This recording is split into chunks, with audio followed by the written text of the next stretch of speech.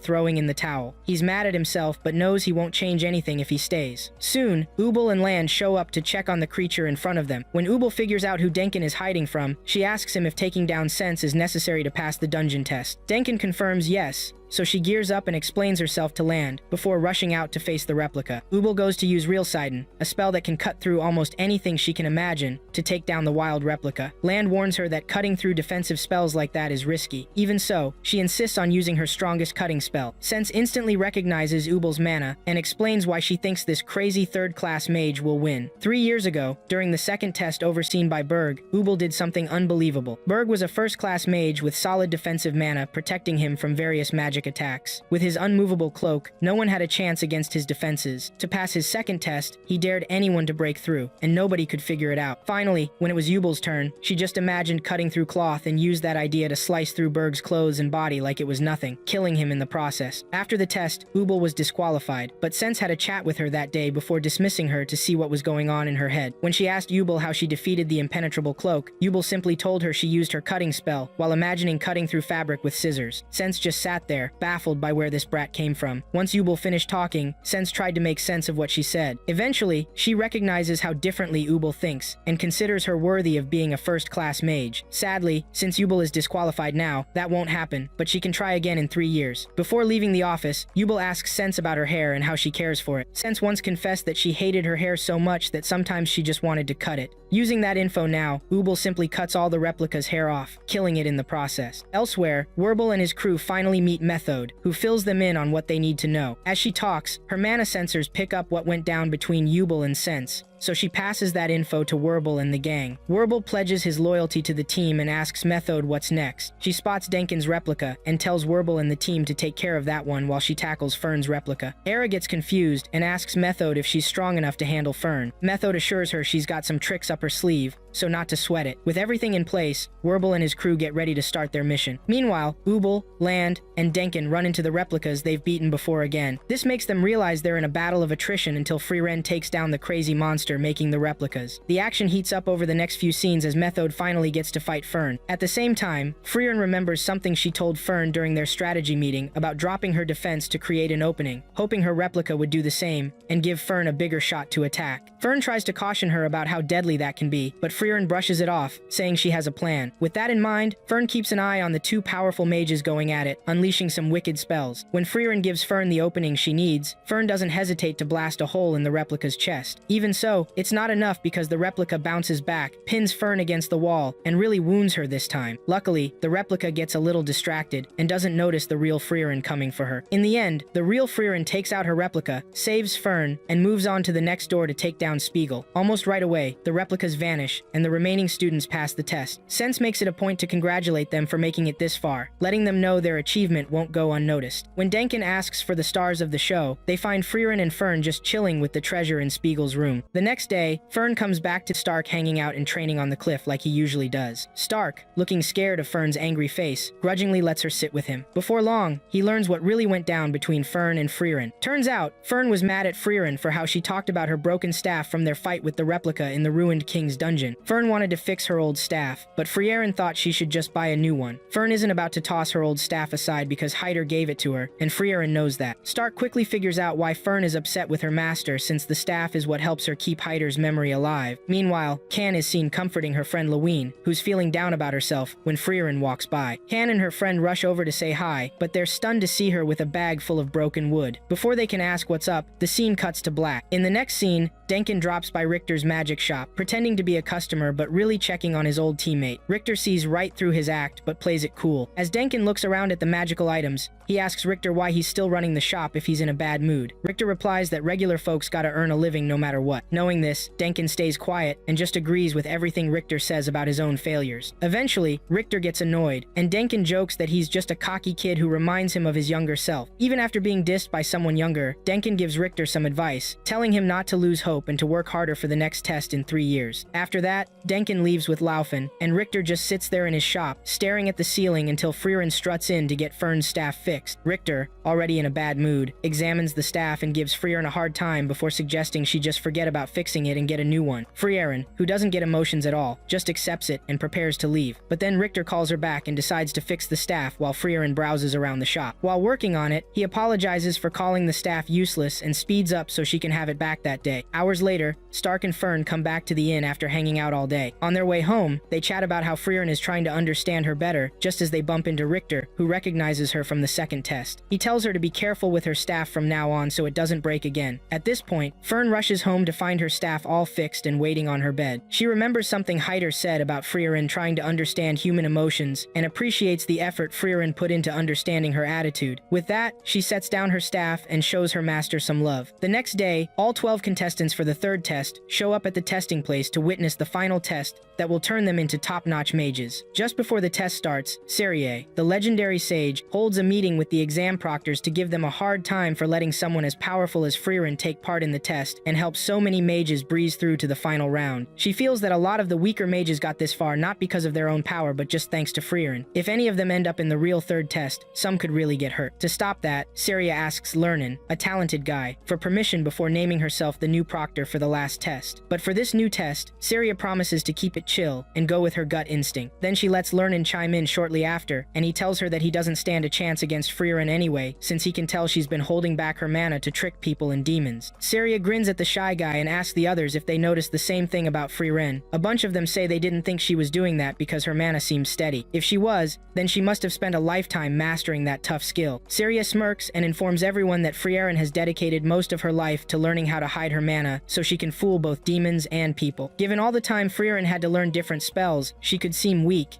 yet she still manages to take down a lot of demons each year. That means her mana control is super sharp. For learning to pick up on that, it shows he's really talented. Syria then gets up, teasing the old man for being so shy till the end. She pretends to regret taking on human students since they seem to die way too easily. Plus, it's Lernen's modesty and humility that she really dislikes, because she thinks those qualities kept him from facing worthy opponents in his life. After leaving the meeting, Syria heads to the interview room to get ready to interview the contestants. When Frieren hears that Syria is making the picks, she immediately thinks the childish sage is going to mess it up, since she hasn't become the mage Frieren hopes she would be. But honestly, Frieren doesn't care what Syria thinks about her anyway. When the test kicks off, the first contestant, Laufen, comes in for the interview. Before Laufen even gets far in the pretty room, Syria sees right through her and fails her on the spot. Laufen asks why she did that, and Syria breaks it down for her. After failing about 4 more students, Syria finally gets to interview Frieren. She gives Frieren a shot to show she's top-notch mage material by asking her what her favorite spell is. Frieren answers that it's a spell to create a field of flowers. This just annoys Syria even more, and she immediately fails Frieren. Frieren shrugs it off and walks out. Before she can get too far, Syria calls her back and asks how she could take down the Demon King with such a laid-back attitude. Frieren says she didn't do it alone, and names the other 3 heroes who helped defeat the Demon King before drifting into yet another annoying flashback. In this one, Himmel and Frieren are chatting about why Himmel picked her as their mage for the mission. Himmel shares the story of when he first met her back when he was younger. One night, he got lost while picking herbs in the forest and decided to give up getting home. Just then, Frieren, the lone elf, showed up and pointed him the way to his village. Before he left, she created a stunning field of flowers that caught Himmel's attention back then. She tells Syria that she got to know amazing people just because she cast that spell for Himmel when she was younger. By then, Frieren leaves after warning Syria to watch out for Fern's skills, but Syria just scoffs. When Fern finally comes into the room, Syria isn't really impressed at first, but then she gets curious and asks Fern what she can see. Fern becomes the first mage ever to notice the shifts in Syria's mana. Syria instantly falls for Fern and pleads with her to be her student. Fern says no so many times that Syria just feels let down. In the end, Fern calls herself Frieren's only student and lets Syria decide from there. Eventually, Syria moves past Fern and on to the next contestant. Soon, Syria runs into Denkin, whom she thought was just some old dude without any spark or ambition. But after analyzing his thinking and guts, she realizes she was totally wrong and gives him a pass on a whim. The next person up is Yubel, and she just passes her without a word. Yubel is shocked because she didn't expect to get past so quickly. But hey, a win's a win, so she takes her victory and leaves. Then Lan shows up and introduces his clones to Syria, which really irritates her because he's not taking the first-class exam seriously. Lan tries to play it cool, but Syria calls him out, saying his real body hasn't even left his hometown since the test started. She even predicts what he's doing right at that moment, leaving Lan surprised, since even Ubel couldn't figure that out. But Syria appreciates his guts and gives him a pass. Next, she faces Werbel and asks him a few questions to see how he thinks. Once she hears the answers she wants, she happily passes him. Methode is the last contestant, and she passes too because she said the right things. When the test wraps up, Syria apologizes to Sense for being rude earlier. Contrary to what she thought before, most contestants are actually first-class material. Hours later, the ones who failed are feeling down and thinking about training for the next tests over the next 3 years. As Frieren and Fern head out of the building,